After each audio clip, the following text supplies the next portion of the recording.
സജ്ജനങ്ങളെ എല്ലാവർക്കും നമസ്കാരം. ഈ ടെമ്പിൾ പാർലമെന്റ് സംഘടിപ്പിക്കാനുണ്ടായ സാഹചര്യത്തെ സംബന്ധിച്ച് സ്വാഗതത്തിൽ ശ്രീ കെ പി ഹരിദാസ് പറഞ്ഞു. കേരളത്തിൽ ഇപ്പോൾ പുറത്തു വന്നുകൊണ്ടിരിക്കുന്ന വാർത്തകൾ നമുക്ക് എല്ലാവർക്കും അങ്ങേയറ്റം വേദനിപ്പിക്കുന്നതാണ്, ആശങ്കയുണ്ടാക്കുന്നതാണ്. ക്ഷേത്രങ്ങളെ കേന്ദ്രീകരിച്ചുകൊണ്ട് വലിയ തോതിലുള്ള കൊള്ളകൾ നടക്കുന്നു. ക്ഷേത്രത്തിന്റെ ഭൂമി അന്യാധീനപ്പെട്ടുകൊണ്ടിരിക്കുന്നു. ക്ഷേത്രങ്ങൾ അങ്ങേയറ്റം അഴിമതിയുടെ കേന്ദ്രങ്ങളായി മാറിയിരിക്കുന്ന ഒരു വലിയ സാഹചര്യം നമ്മുടെ മുമ്പിലുണ്ട്. ഹിന്ദുക്കളെ സംബന്ധിച്ച് നമുക്കറിയാം, എല്ലാ ഹിന്ദുക്കൾക്കും ജാതിഭേദമന്യേ എല്ലാവർക്കും ഒരുമിച്ച് വരാൻ പറ്റുന്ന ഒരേ ഒരു ഇടം കേരളത്തിൽ ക്ഷേത്രങ്ങളാണ്. ഹിന്ദുവിന് മറ്റൊരിടമില്ല. അവന് ഒരുമിച്ച് വരാൻ, ഒരുമിച്ച് കൂടാൻ, ഒരുമിച്ച് പ്രാർത്ഥിക്കാനുള്ള ഇടം എന്ന് പറയുന്നത് ക്ഷേത്രങ്ങളാണ്. പക്ഷേ ആ ക്ഷേത്രങ്ങളുടെ കടക്കൽ കത്തിവെച്ചുകൊണ്ട് ക്ഷേത്രങ്ങളെ ഇല്ലാതാക്കാൻ ശ്രമിക്കുന്ന തരത്തിലുള്ള പ്രവർത്തനങ്ങൾ നമ്മുടെ സമൂഹത്തിൽ നടക്കുന്നു. അതിന് നേതൃത്വം കൊടുക്കുന്നത് ആ ക്ഷേത്രങ്ങളെ സംരക്ഷിക്കാൻ നിശ്ചയിക്കപ്പെട്ട സംവിധാനം തന്നെയാണ് എന്നുള്ളതാണ് നമ്മെ തുറച്ചു നോക്കുന്ന ഒരു യാഥാർത്ഥ്യം. ആരാണോ ക്ഷേത്രങ്ങളെ സംരക്ഷിക്കേണ്ടത് അവർ ക്ഷേത്രങ്ങളുടെ കൊള്ളക്കാരായി മാറിയിരിക്കുന്നു, കള്ളന്മാരായി മാറിയിരിക്കുന്നു എന്നുള്ളതാണ്. അതുകൊണ്ടാണ് ഇവിടെ ദേവസ്വം ബോർഡ് പ്രസിഡന്റ് ആയിരുന്ന എൻ വാസുവിനെ അറസ്റ്റ് ചെയ്ത വാർത്ത നമ്മൾ ഇന്ന് പത്രത്തിൽ വായിച്ചു. അടുത്ത ദേവസ്വം ബോർഡ് പ്രസിഡന്റിന് നോട്ടീസ് അയച്ചിരിക്കുന്നു സ്പെഷ്യൽ ഇൻവെസ്റ്റിഗേഷൻ ടീം. ദേവസ്വം ബോർഡിന്റെ ഉന്നത ഉദ്യോഗസ്ഥന്മാര് പലരും ഇപ്പൊ ജയിലിലാണ്, നാളെ ജയിലിലേക്ക് പോകാൻ നിൽക്കുന്നവരാണ്. അവരെന്താണ് ചെയ്തത്? അവരെ വിശ്വാസികൾ വിശ്വാസപൂർവ്വം അവരെ ഏൽപ്പിച്ചതാണ് ഈ ക്ഷേത്രങ്ങൾ സംരക്ഷിക്കാൻ, ക്ഷേത്രങ്ങളെ നിലനിർത്താൻ, ക്ഷേത്രങ്ങളുടെ പുരോഗതി ഉണ്ടാക്കാൻ അവരെ വിശ്വാസപൂർവ്വം ഏൽപ്പിച്ചതാണ് ഈ നാട്ടിലെ ഭക്തജനങ്ങൾ. ഈ നാട്ടിലെ ജനങ്ങൾ വിശ്വാസപൂർവ്വം അവരെയാണ് കണ്ടത്. പക്ഷേ ദേവസ്വം ബോർഡ് ഹൈന്ദവ സമൂഹത്തോട്, വിശ്വാസികളോട് വിശ്വാസവഞ്ചന നടത്തിയിരിക്കുന്നു. ഹിന്ദു സമൂഹത്തെ അവർ കബളിപ്പിച്ചിരിക്കുന്നു, വഞ്ചിച്ചിരിക്കുന്നു. അവരോട് ചെയ്തത് മഹാപരാധമാണ്. എന്തായിരുന്നു ദേവസ്വം ബോർഡ് രൂപീകരിക്കാനുള്ള കാരണം? നമുക്ക് എല്ലാവർക്കും അറിയാമല്ലോ. 1950 ദേവസ്വം ബോർഡ് രൂപീകരിക്കപ്പെടുന്നത്, ദേവസ്വം ക്ഷേത്രങ്ങൾ രാജാവിന്റെ കീഴിലായിരുന്നു, തിരുവിതാംകൂറിലും കൊച്ചിയിലും. സ്വാതന്ത്ര്യം കിട്ടിയപ്പോൾ രാജഭരണം അവസാനിച്ചു, സ്വതന്ത്ര രാഷ്ട്രമായിട്ട് ഭാരതം മാറി. നാം എല്ലാം ഒരൊറ്റ രാഷ്ട്രമായി മാറി. സംസ്ഥാനങ്ങൾ രൂപീകരിക്കപ്പെട്ടു. രാജാക്കന്മാരില്ലാതായപ്പോൾ രാജാവിന്റെ കീഴിലുള്ള ക്ഷേത്രങ്ങൾ ആരെ ഏൽപ്പിക്കണം എന്നുള്ള പ്രശ്നം വന്നു.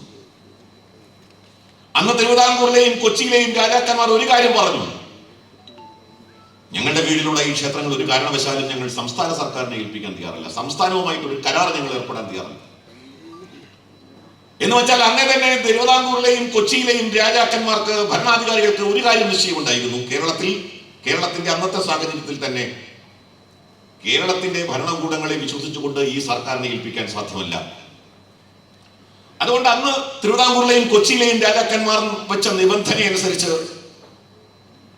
അവരുടെ കീഴിലുള്ള തിരുവിതാംകൂറിലെ 1250 ക്ഷേത്രങ്ങൾ, കൊച്ചിയുടെ കീഴിലുണ്ടായിരുന്ന 340-ലേറെ ക്ഷേത്രങ്ങൾ കേന്ദ്ര സർക്കാരുമായിട്ടുള്ള ഒരു ഉടമ്പടിയിലൂടെ അവർ ദേവസ്വം ബോർഡ് എന്ന സംവിധാനത്തിന് രൂപം കൊടുത്തു. കേന്ദ്ര സർക്കാരുമായിട്ടുള്ള ഒരു ഉടമ്പടി, കേന്ദ്ര സർക്കാരുമായിട്ടാണ് അവർ ഒപ്പുവെച്ചത് ഈ ക്ഷേത്രങ്ങൾ കൈമാറിക്കൊണ്ട്. അങ്ങനെയാണ് ദേവസ്വം ബോർഡ് ഉണ്ടായത്. നമ്മളെല്ലാം വിചാരിച്ചത് ജനാധിപത്യ സർക്കാരിന്റെ കീഴിലേക്ക് വരുമ്പോൾ പണ്ട് ടിപ്പുവിന്റെ കാലത്തുണ്ടായ പോലെ, മുഗളന്മാരുടെ കാലത്തുണ്ടായ പോലെ, പോർച്ചുഗീസുകാരുടെ കാലത്തുണ്ടായ പോലെ, മുസ്ലിം അധിനിവേശത്തിന്റെ കാലഘട്ടത്തിൽ ഉണ്ടായ പോലുള്ള ആക്രമണങ്ങൾ ഈ ക്ഷേത്രങ്ങൾക്ക് നേരെ ഉണ്ടാവില്ല. ക്ഷേത്രഭൂമികൾ സംരക്ഷിക്കപ്പെടും, ക്ഷേത്ര സ്വത്തുക്കൾ സംരക്ഷിക്കപ്പെടും എന്ന പൂർണ്ണമായ വിശ്വാസം നമ്മൾക്കുണ്ടായിരുന്നു. പക്ഷേ 75 വർഷം ദേവസ്വം ബോർഡിന്റെ കീഴിൽ അധികാരത്തിൽ പ്രവർത്തിച്ചിരുന്ന ആ ക്ഷേത്രങ്ങൾ ഇന്ന് എവിടെ നിൽക്കുന്നു? അതിന്റെ വിശദ വിവരങ്ങൾ നമുക്ക് കേൾക്കാൻ കഴിയും. ലക്ഷക്കണക്കിന് ഏക്കർ ക്ഷേത്ര ഭൂമികൾ ഈ 75 വർഷം കൊണ്ട് ക്ഷേത്രങ്ങൾക്ക് നഷ്ടപ്പെട്ടു. 1811 കേണൽ മൺട്രോ ഒരൊറ്റ ഓർഡിനൻസിലൂടെ അന്നത്തെ നാട്ടുകാർ ഭരിച്ചിരുന്ന ക്ഷേത്രങ്ങൾ ഒരൊറ്റ ഓർഡിനൻസിലൂടെ തിരുവിതാംകൂറിലെയും കൊച്ചിയിലെയും ക്ഷേത്രങ്ങൾ സർക്കാരിലേക്ക് ഏറ്റെടുത്തപ്പോൾ ഭൂമിയിലേക്ക് ഇടകലർന്നു പോയ ദേവസ്വം ഭൂമികൾ അന്ന് നഷ്ടപ്പെട്ടു. ലക്ഷക്കണക്കിന് ഏക്കർ ഭൂമി ദേവസ്വം ഭൂമി സർക്കാർ ഭൂമിയായി മാറി, റവന്യൂ ഭൂമിയായി മാറി.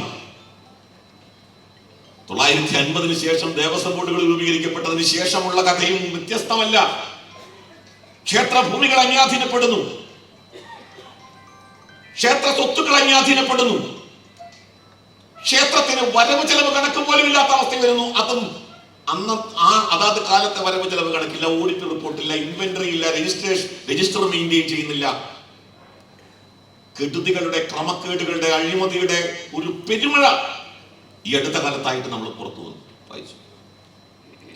ഹൈന്ദവ സമൂഹം വഞ്ചിക്കപ്പെട്ടിരിക്കുന്നു. അതുകൊണ്ട് കേരളത്തിലെ ഹൈന്ദവ സമൂഹം ഗൗരവമായി ഉയർത്തുന്ന ഒരു ചോദ്യം, ഈ ദേവസ്വം ബോർഡുകൾ ഇങ്ങനെ നിലനിൽക്കുന്നതിൽ എന്താണ് അർത്ഥം? അതാണ് ടെമ്പിൾ പാർലമെന്റ് ഉറക്കെ ചിന്തിക്കുന്നത്. ഈ ദേവസ്വം ബോർഡുകൾ അതിന്റെ ധർമ്മം നിർവഹിക്കുന്നില്ലെങ്കിൽ പിന്നെ ഈ ദേവസ്വം ബോർഡുകൾ ഇങ്ങനെ പ്രവർത്തിക്കാൻ, ഈ ദേവസ്വം ബോർഡുകളെ നിശ്ചയിക്കേണ്ടത് ആരാണ്? കഴിഞ്ഞ കുറെ വർഷങ്ങൾക്ക് മുൻപ് കേരളം ഭരിച്ച സഖാവ് എം ശങ്കരൻ നമ്പൂതിരിപ്പാടിന്റെ മരുമകൻ ആണെന്നാണ് തോന്നുന്നത്, കെ ഗുപ്തൻ, മരുമകനായിരുന്നോ? മരുമകൻ ഗുപ്തൻ ദേവസ്വം വകുപ്പ് ബോർഡിന്റെ പ്രസിഡന്റായി. അന്ന് അദ്ദേഹം പത്രക്കാരോട് പറഞ്ഞൊരു കാര്യമുണ്ട്, ഞാൻ ജീവിതത്തിൽ ആദ്യമായിട്ടാണ് ക്ഷേത്രത്തിൽ വരുന്നത് എന്നാണ്. ശബരിമലയിൽ എത്തുമ്പോൾ അദ്ദേഹത്തോട് പത്രക്കാരെ ചോദിച്ചപ്പോൾ അദ്ദേഹം കൊടുത്ത മറുപടി, ഞാൻ ജീവിതത്തിൽ ആദ്യമായിട്ടാണ് ശബരിമലയിൽ വരുന്നത്, ക്ഷേത്രത്തിൽ പോകുന്നത്. ക്ഷേത്രത്തിൽ പോകാത്ത അവിശ്വാസികളായിട്ടുള്ള, നിരീശ്വരവാദികളായിട്ടുള്ള ആളുകൾ ദേവസ്വം ഭരിക്കുന്ന സാഹചര്യം നമ്മുടെ കേരളത്തിലുണ്ടായി. ഇതെല്ലാം ക്ഷേത്രങ്ങൾ നേരിടുന്ന, നാം വിശ്വസിച്ചേൽപ്പിച്ച ഭരണ സംവിധാനത്തെ രാഷ്ട്രീയ പ്രസ്ഥാനങ്ങൾ എങ്ങനെ ദുരുപയോഗം ചെയ്തു എന്നുള്ളതിന്റെ പ്രത്യക്ഷ ഉദാഹരണങ്ങളാണ്. ഇപ്പോ ഒറ്റമൂലിയായിട്ട് ജയകുമാർ എന്ന IAS ഉദ്യോഗസ്ഥനെ ദേവസ്വം ബോർഡ് പ്രസിഡന്റ് ആക്കിയിട്ടുണ്ട്. ആരാണ് നിശ്ചയിച്ചത് ജയകുമാറിനെ ദേവസ്വം ബോർഡ് പ്രസിഡന്റ് ആക്കിയത്? ദേവസ്വം നിയമം അനുസരിച്ച് ബോർഡ് പ്രസിഡന്റിനെ തെരഞ്ഞെടുക്കേണ്ടത് ക്യാബിനറ്റിലെ ഹിന്ദു മന്ത്രിമാര് ചേർന്നാണ്. ബോർഡ് അംഗങ്ങളെ തെരഞ്ഞെടുക്കേണ്ടത് നിയമസഭയിലെ ഹിന്ദു MLA-മാരാണ്. ആരാണ് കെ ജയകുമാർ IAS-നെ നിശ്ചയിച്ചത്? പത്രവാർത്തയിലൂടെ നമ്മൾ മനസ്സിലാക്കി, കെ ജയകുമാറിനെ ദേവസ്വം ബോർഡ് പ്രസിഡന്റ് ആക്കാൻ CPIM സെക്രട്ടേറിയറ്റ് തീരുമാനിക്കുന്നു എന്നാണ്. ആരാണ് CPIM സെക്രട്ടേറിയറ്റ് ദേവസ്വം ബോർഡ് പ്രസിഡന്റിനെ തീരുമാനിക്കാൻ? എന്ത് അധികാരമാണ് അവർക്കുള്ളത്? ആരാണ് അവർക്ക് അധികാരം കൊടുത്തത്? ഹിന്ദുവിന്റെ ക്ഷേത്രങ്ങൾ ഭരിക്കാൻ ആരാണെന്ന് തീരുമാനിക്കേണ്ടത് CPM ആണോ, കോൺഗ്രസ് ആണോ? എന്തുകൊണ്ട് അങ്ങനെ തീരുമാനിക്കുന്നു? ജയകുമാർ എന്ന ഒറ്റമൂലിയെ വെച്ച് ഈ വിഷയങ്ങൾ മുഴുവൻ പരിഹരിക്കാം എന്ന് ഇവർ കരുതുകയാണ്. ജയകുമാർ എന്ന ഒറ്റമൂലിക്ക് ദേവസ്വം ബോർഡിന്റെ പ്രശ്നങ്ങൾ പരിഹരിക്കാൻ കഴിയുമെന്ന് ഞങ്ങൾ വിചാരിക്കുന്നില്ല.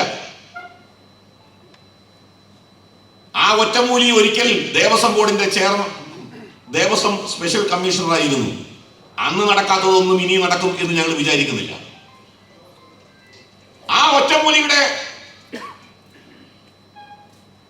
സൗഹൃദപരമായ മുഖം മുന്നിൽ വെച്ചുകൊണ്ട് ദേവസ്വം ബോർഡ് ഇന്ന് നടത്തിക്കൊണ്ടിരിക്കുന്ന കൊള്ളയും കൊള്ളിവെപ്പിന്റെയും വൃത്തികെട്ട അഴിഞ്ഞു നാറിയ മുഖത്തെ മറച്ചു വെക്കാം എന്ന് സർക്കാർ കരുതുന്നുണ്ടെങ്കിൽ, വിശ്വാസികൾ നിങ്ങൾക്ക് മാപ്പ് നൽകും എന്ന് നിങ്ങൾ വിചാരിക്കുന്നുണ്ടെങ്കിൽ അങ്ങനെ നിങ്ങൾ കരുതണ്ട. കാരണം ഒരു ജയകുമാർ, ആ ജയകുമാറിനെ മുന്നിൽ വെച്ചുകൊണ്ട് ദേവസ്വം ബോർഡിന്റെ പ്രശ്നങ്ങൾ പരിഹരിക്കാൻ നിങ്ങൾക്കാവില്ല. കാരണം ഈ അഴിമതിയുടെ കരങ്ങൾ, അഴിമതിയുടെ വേരുകൾ ദേവസ്വം ബോർഡിന്റെ സർവ്വ മേഖലയിലേക്കും ആഴ്ന്നിറങ്ങിയിരിക്കുന്നു. ജയകുമാർ സ്പെഷ്യൽ കമ്മീഷണർ ആയിരുന്നപ്പോൾ ശബരിമലയിലെ അഴിമതി, ദേവസ്വം ബോർഡിന്റെ അഴിമതി ഏതെങ്കിലും ഒന്ന് ചൂണ്ടിക്കാണിച്ച ചരിത്രമുണ്ടോ? ഇല്ലല്ലോ. അദ്ദേഹത്തിന്റെ അഭിപ്രായം നിലയ്ക്കലിൽ നിന്നും പമ്പയിലേക്കുള്ള ബസ് സർവീസ് സൗജന്യമാക്കേണ്ടതില്ല എന്നാണ്. അങ്ങനെ സൗജന്യമാക്കാൻ തയ്യാറായിക്കൊണ്ട് ദേവസ്വം ബോർഡിലെ ആളുകൾക്ക് ഔദ്യോഗികമായി കത്ത് നൽകി, ഞങ്ങൾ നിലയ്ക്കൽ മുതൽ പമ്പ വരെ അയ്യപ്പന്മാരെ സൗജന്യമായി കൊണ്ടുപോകാം എന്ന് പറഞ്ഞത് വിശ്വഹിന്ദു പരിഷത്ത് കേരളത്തിൽ. എന്തേ ജയകുമാർ ആ നിലയ്ക്ക് അതിനെ സ്വാഗതം ചെയ്യാത്തത്? ജയകുമാർ പറഞ്ഞത് KSRTCക്ക് നിലനിൽക്കണ്ടേ എന്നാണ്. അപ്പൊ KSRTCക്ക്, സർക്കാരിന് നിലനിൽക്കാൻ അയ്യപ്പന്മാരെ കൊള്ളയടിക്കണം എന്നാണോ പറയുന്നത്?